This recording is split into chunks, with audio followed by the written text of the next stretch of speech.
Hi guys, welcome back to the channel. So if you're wondering what the material I just set out is going to be used for, we'll get to that in just a minute, but I want to take just a couple of minutes here and kind of bring you guys up to speed on where we're at on our house build and with the other stuff that's going on the farm. So as far as the house is going, things are going fine. We are not going to actually be breaking ground when I thought we would, because on the beginning of this process, I had asked the bank about needing to survey off the trailer that we're living in, if that was going to be a problem to get a construction loan.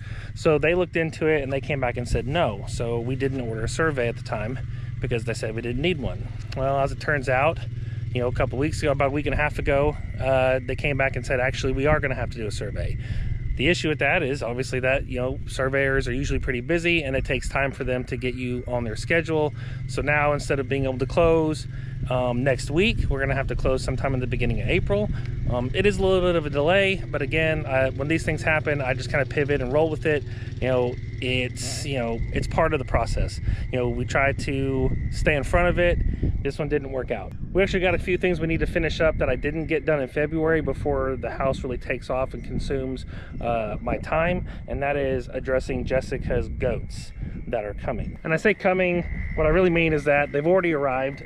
So about that, we don't have the goat barn yet, and I don't have the goat fence yet, but we do have all of our other infrastructure, like the nice red barn and those other fences and stalls. And so what happened was a few goats became available, and it was too good of a deal for too good of goats that were exactly what she wanted to pass up. And so she went ahead and pulled the trigger on it, and we got them here to the property, and they're living in the barn, kind of getting used to the place, getting Jessica used to milking again, things like that. So we are still going to be building the barn. Obviously, we're not planning on keeping them in the the big cow and horse barn over the long term, but they'll be fine in there until we are ready for them to move to their permanent home. But actually, I'm not working on the barn today because I'm doing things a little out of order than what I thought I was going to.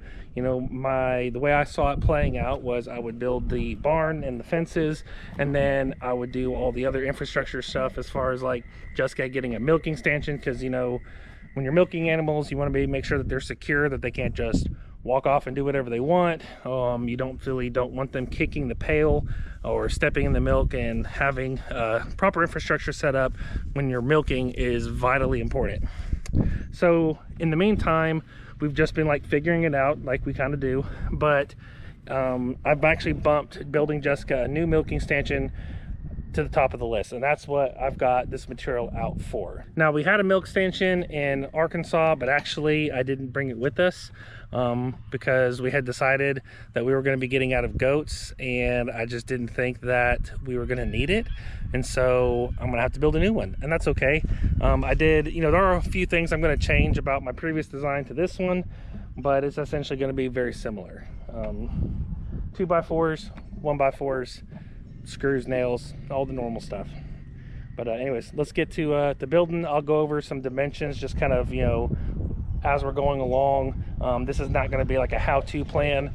I think at some point down the road I'm actually going to come up with some digital plans for some of the stuff that I built, like the cow stanchion and then this, so you can be looking for that in the future. But for today, we're just going to build this stanchion together.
right, so I've got the base framed.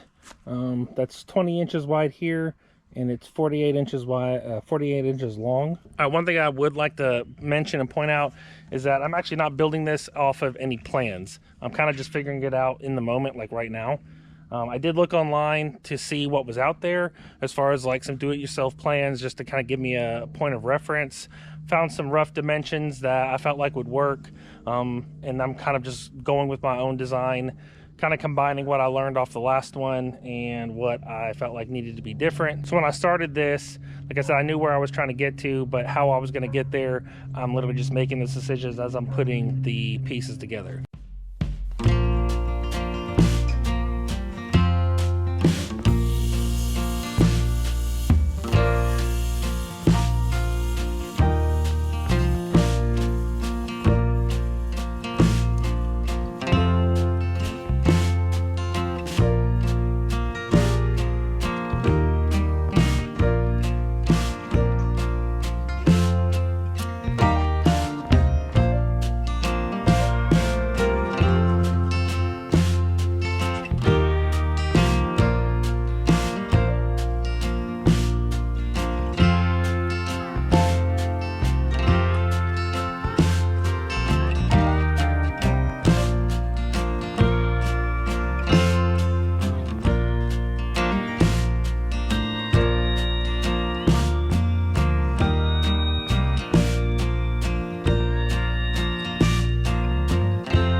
Just go over a little bit of the progress.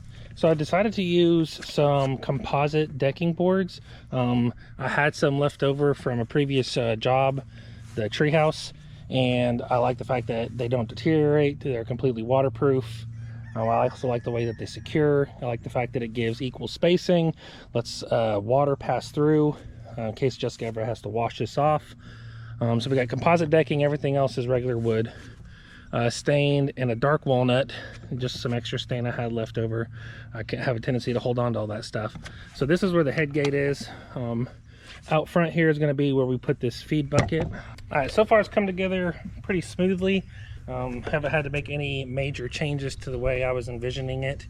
I'm going to have to adjust something. That's what I cut these little blocks for. They're going to have to go here, and then the 2x4, which most of this is all 1x4, but we are using this 2x4, and I'll explain why.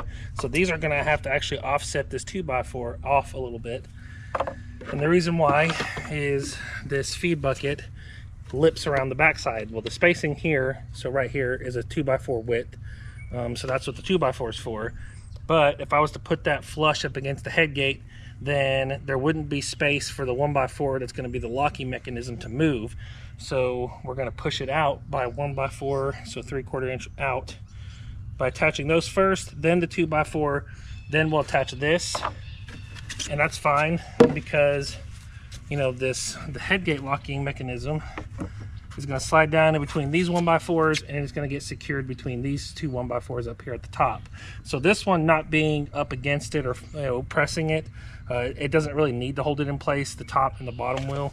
So that will just be, essentially this is just in place to hold the feed bucket. And then essentially this control arm is going to move left and right with a locking pin probably up here that will, you know, I'll probably give a few different locking options, you know, one at what I believe is going to be the setting we need, and then I might give a couple of bigger options. Then if it's too big, you know, I'll come back and I'll add a smaller option.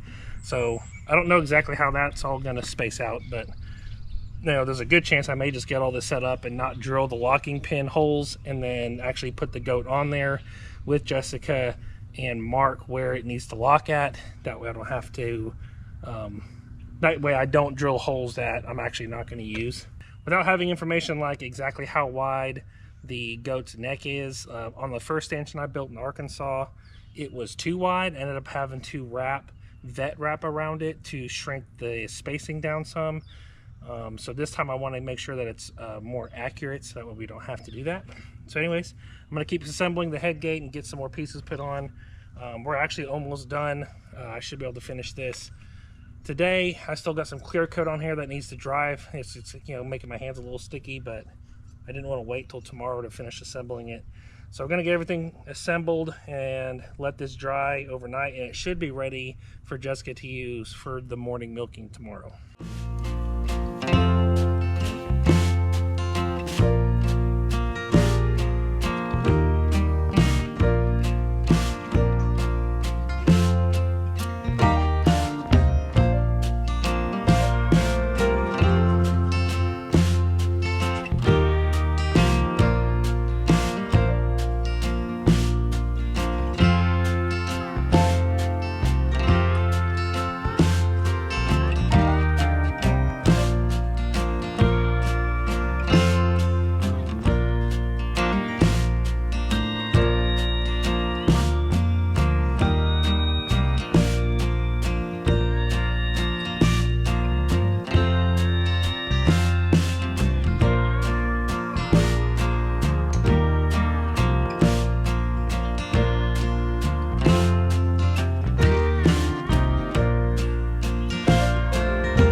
Alright, so that's going to wrap up the build. I'm going to take it over to the barn and let it sit out there and keep drying.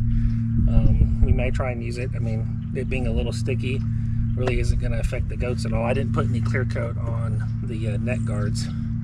So anyways, I went with a 4-inch gap here. I went out to the barn because I was kind of hesitating on where to fall with the headspace, and I kind of held the tape measure up to the head of Claire, who's our biggest goat right now, and did the best I could on looking at what that width was as far as her neck, and then also the width of her ears, which is going to be the widest point of her getting out. And 4 inches here, and when you pull this pin and open it up, it's 6 inches at the top, which should give her plenty of room to get her head and get her ears out without getting caught on the head gate. Of course, we're going to do a little trial and error once we run it through. Also for the bottom, I actually used this hitch pin, which is just like a 1/2-inch hitch pin for like your truck, to put a hitch on your vehicle. And the reason I did a pin instead of just like a bolt that tightens down is that on the milking stanchion, one time I had one of the cows slip and her neck fell down into the bottom of the stanchion and she was choking, and I had to undo a bolt, get the nut off of the washer off, and pull the bolt out to get that brace out to be able to let her free. And it took a minute and it kind of freaked me out. I did it this way so that way if there's ever a reason why we need to pull this out to be able to get a goat out of here, they got stuck somehow, you can just pull the pin on this and pull this out, and then this sliding lock bar will just come right out and you can put it right back in. I'm gonna go ahead and load this up into the side-by-side and take it to the barn.